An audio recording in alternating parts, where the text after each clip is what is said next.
I've done some smart things in my life, like keeping all of my old Nintendo consoles that I've had since I was a kid. But I've also done some dumb things too, like leaving them in a closet right next to a litter box. These might be contaminated. I want to go through them today and see if they are okay. Clean them up and test them and see if they still work. I actually want to start with just opening this up and seeing what all I have. On immediate opening, it doesn't smell too bad, so hopefully we're okay.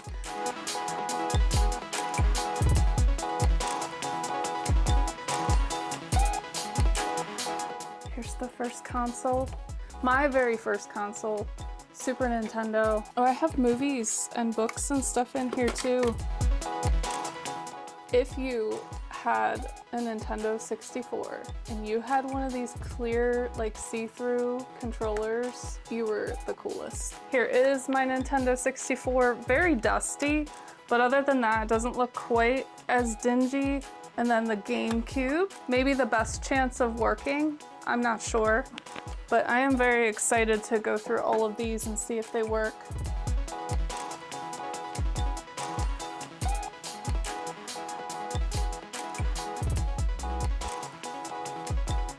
Hopefully I'm doing this right. I don't know, in no way trying to restore these consoles, just cleaning and testing. We have a bottle of isopropyl alcohol. This is always the best when it comes to cleaning any kind of technological items. Bunch of paper towels, our handy dandy little air blower thing so we can try to blow some of the dust out. Handy dandy Q-tips for getting into some of the smaller places. I guess maybe we'll start oldest to newest. So we'll start with the Super Nintendo. Some of the areas that are very aged and like yellowed, I'm not sure how much you can do to actually fix that. First, I will just try to blow all this dust off of here and probably blow into some of the internal parts that I can. My goal is to not have to disassemble any of the consoles today. That's not really in my plans. If we have to do any kind of restoration to these, we will work on that at another time. A lot of the dust on at least the top of this is just very caked on. It's not just able to be blown off. I think we'll start with just the overall kind of wipe down. And I'm just gonna use just the tiniest bit of the isopropyl alcohol for this. I don't really want to put a lot on it.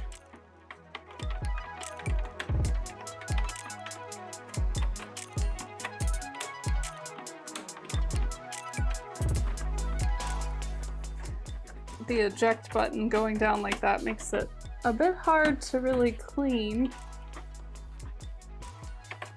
You can definitely see some of this dust starting to come off, and with the dust layer off, you're actually seeing a lot of the staining from the years. My mom bought this for me when I was pretty young.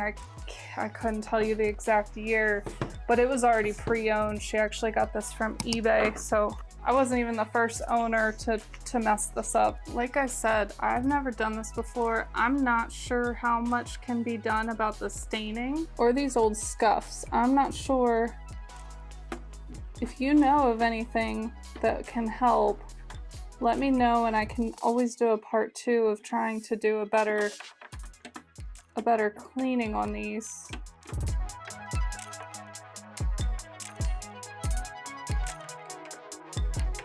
I also didn't do the best job of looking up any advice before starting today. It's just been on my mind that these need to be brought out, and made sure that if there was any kind of cat residue, that it was cleaned up. It really is odd to me though how much different parts of the plastic kind of yellow and age at a different rate than the other ones. I did some research after filming this, and the reason for the difference in yellowing in the plastic has to do with where those specific pieces were manufactured. Some of the manufacturers used a lower quality of plastic than others, and those are the ones you'll find the yellowing on. And although I did try a quick little hydrogen peroxide dab on it, the proper way to do it is to take the console apart, and any yellow items would need to go into like a hydrogen peroxide bath with UV lights. It's very specific, and I don't think I'm gonna attempt that with my console, but back to the cleaning. We can also wipe down our mouse pad. A lot of this is just scuffs and scratches. It's not really so much of a dust issue. It's much more of a just sitting around kind of grime issue.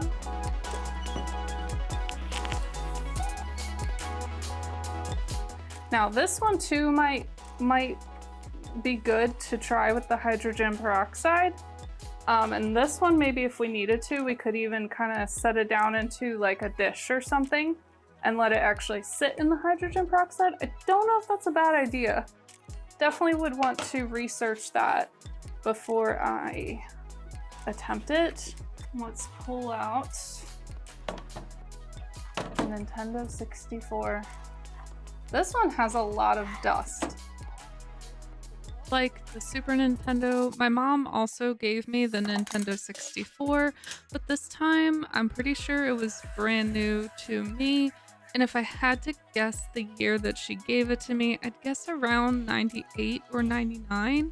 All I know is I clearly remember playing the Nintendo 64 when 9/11 happened. My sister was out in the living room watching the news, and I was playing Gauntlet because I really had no idea what was going on that day. And it wasn't until much later that I kind of realized how big of a deal it was. So I did want to see if I could show you guys on this one.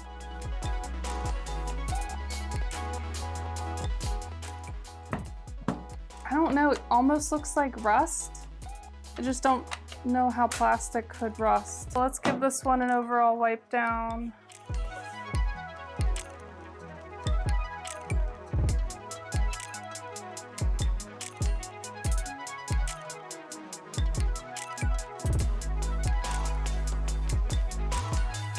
It's amazing how much dust and stuff can accumulate over the years of owning electronics. And these were fairly well taken care of in my youth because I really cared about them. I wasn't allowed to get a lot of new consoles, so I took care of the ones that I had. It'll look good when it's wet with the alcohol, and then when it dries, it goes back to looking like it did before. So some of this, I'm not sure if it will be able to come out. I definitely think it looks better than before. I'm not sure if we're, 100% where we want to be, but I think we're getting there. I do want to see if I can get some of this crap out of this, where the power supply goes in. Oh yeah, and you can see that's very disgusting. Maybe get the cotton ball in there a little bit, try to get some of that, whatever it is, out. I'm just very carefully getting the alcohol to go just into the bottom section, which is just plastic, not letting it go directly into the electronics. But again, if you're gonna get electronics wet with anything, alcohol is usually okay. Isopropyl alcohol, not spilling your wine on your laptop. That would not be great.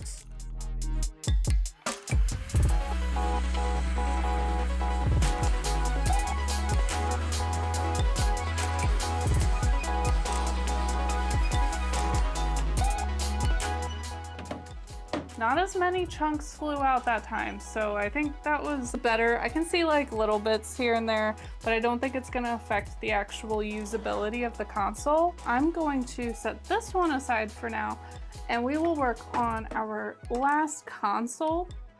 Time to work on this GameCube now. Let's try to get all the dust off the outside. If you're following along with the pattern of how this goes, my mom got me the GameCube, and it was for Christmas one year. If I had to put a guess on the year, I know it was early 2000s. I'm just not sure exactly what year. She gave me, I think, Animal Crossing or something as a gift, and I was like, but Mom, I don't have a GameCube. And she was like, oh no, that's too bad. And of course, it was one of my next gifts.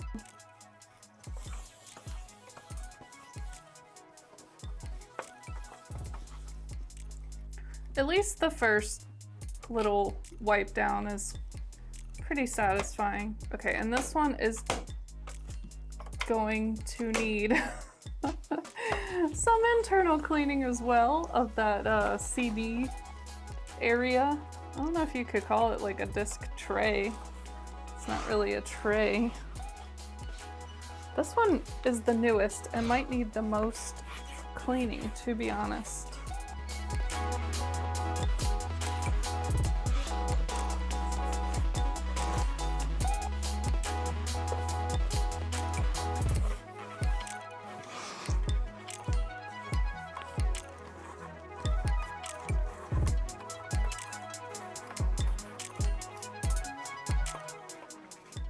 Okay, well at least that time it returned up. Okay, we might need to work on this button a little bit.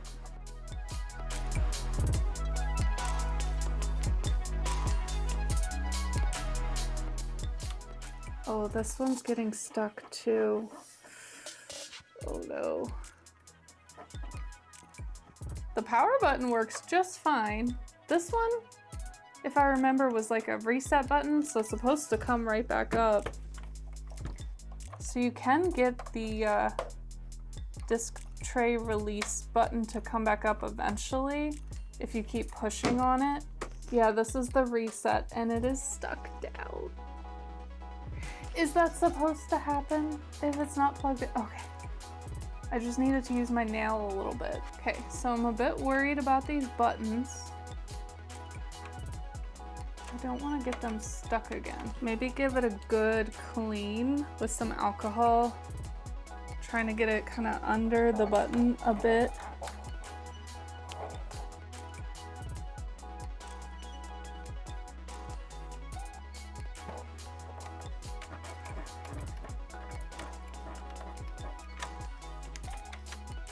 The reset button seems to have come back to normal. For the most part, it got stuck a little bit there when I pressed it really hard. Power button seems fine.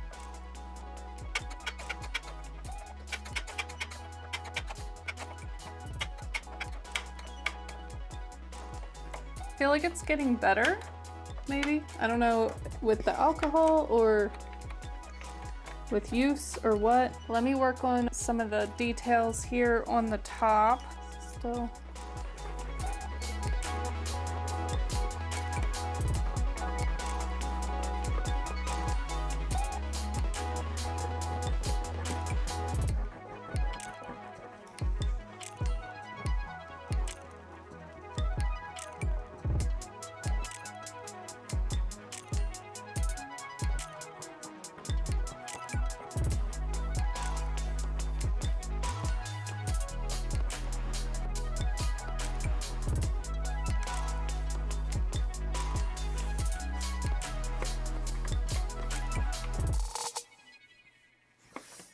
There's like the cutest little fan inside of here. But I don't need these to be sparkling clean. I'm not planning to ever sell these. These will always be mine. I just want them to be nice enough to one day sit like on a shelf when we have an area for all the old consoles to go. I'm going through a lot of Q-tips and paper towels today, so I will apologize to the environment.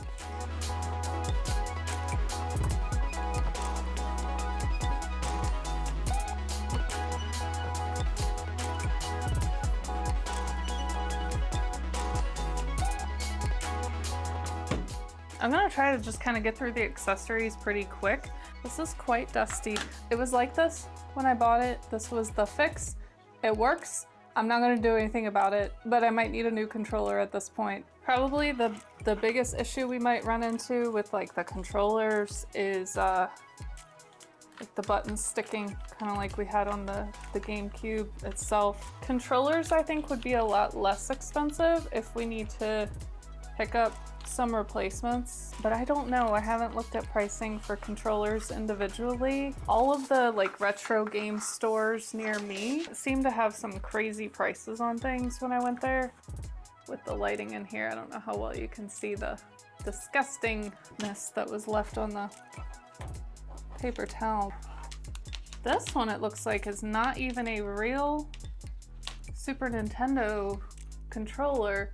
Looks like it says Pelican Accessories right there.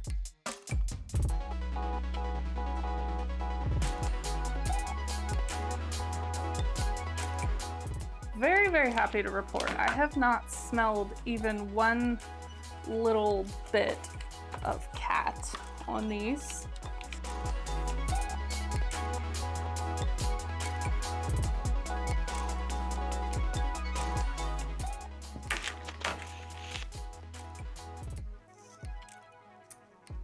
I'm realizing I don't have a GameCube controller. At least not in this box.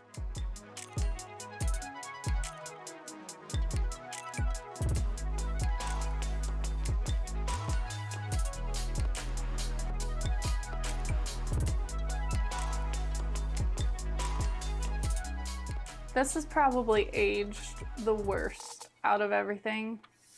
It is like extremely yellow, brown, orange. Maybe it's because of all the hand oils.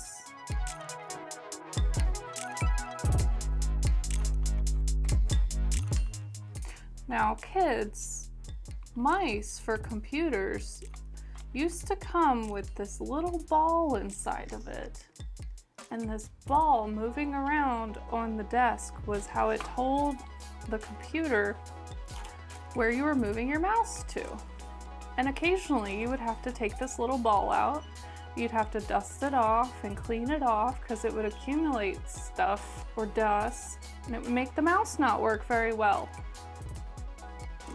Isn't that cool?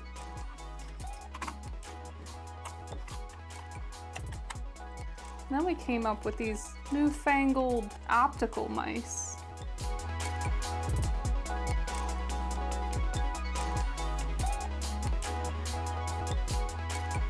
Other than these, it's just the power cables. They're a little bit dusty, but nothing terrible. So the next step is testing the consoles, testing everything. I have to figure out if I actually have a GameCube controller.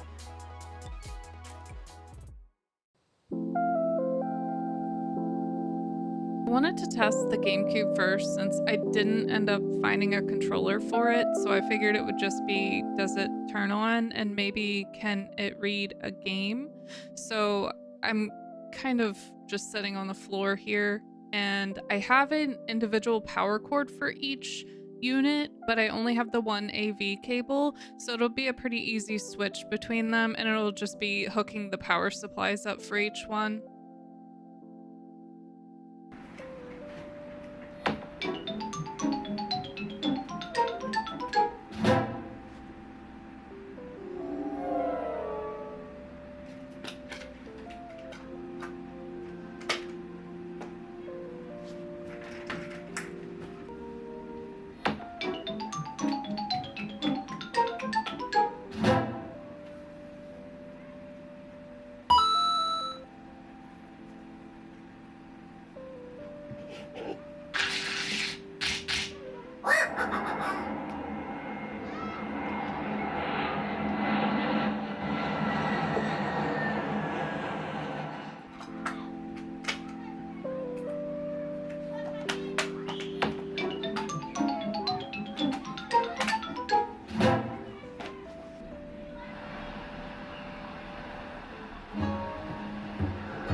Now that we know the GameCube works, let's test out our dinosaur of a console, the Super Nintendo.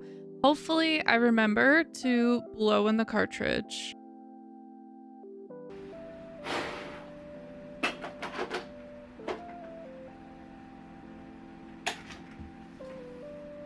First try didn't work, even though I remembered the trick. Let's try it again. See what happens. Still nothing. Okay, let's try a different game. We're not gonna lose hope yet.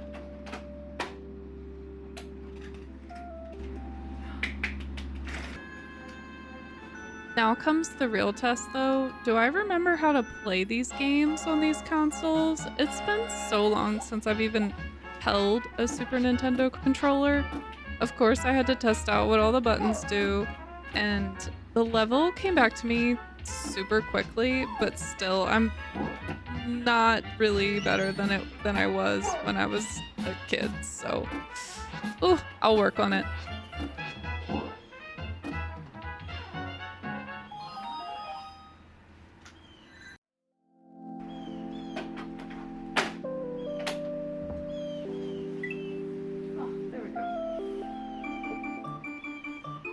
Third time really was the charm with this game. I finally got it to work, which made me so happy because even just hearing the music, it's so nostalgic, and I could spend hours trying to get good at this game again, but I have more testing to do, so we're not going to get too wrapped up in this, but of course I had to play the first level.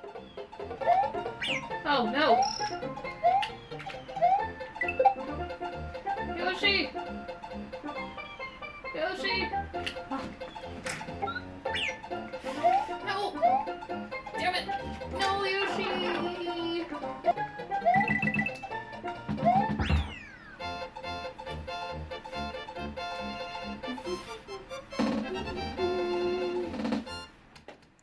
I did also try Mario Paint, and while the game worked, the mouse did not seem to.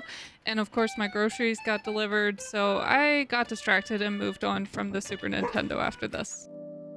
We're on to the final console, the Nintendo 64, and as much as the nostalgia is just, I love it so much, dealing with the cartridge consoles is not the most fun thing when you're trying to do all this testing at once. Super Mario 64 did not want to work for me the first time or the second time. Spoiler alert, I couldn't get it to work, unlike the other Mario game that just took a little bit of time. Very unfortunate. One of my favorite games of all time. So I decided to switch and see if we could get another game working. Mario Kart.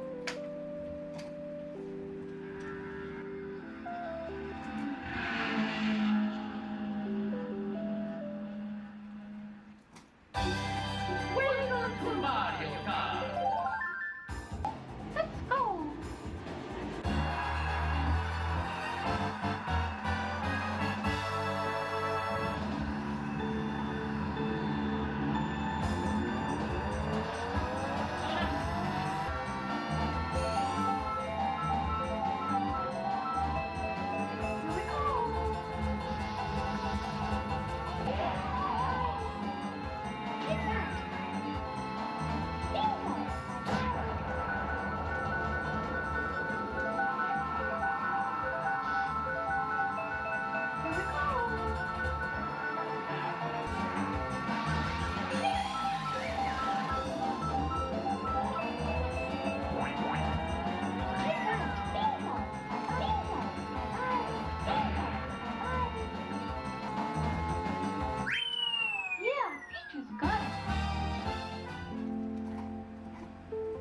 After that beautiful, amazing, perfect first place win, I knew I couldn't get any better than that, so I threw Gauntlet in to make sure it worked, and then threw in Jeopardy to see if that worked. I think that was all my 64 games, and I called it a day. But I'm really glad I finally got to this, to cleaning my consoles and testing them out, making sure they still worked. And I can't wait to one day have a little retro gaming area where I can have these set up, maybe with like an old school CRT, and it'll be amazing.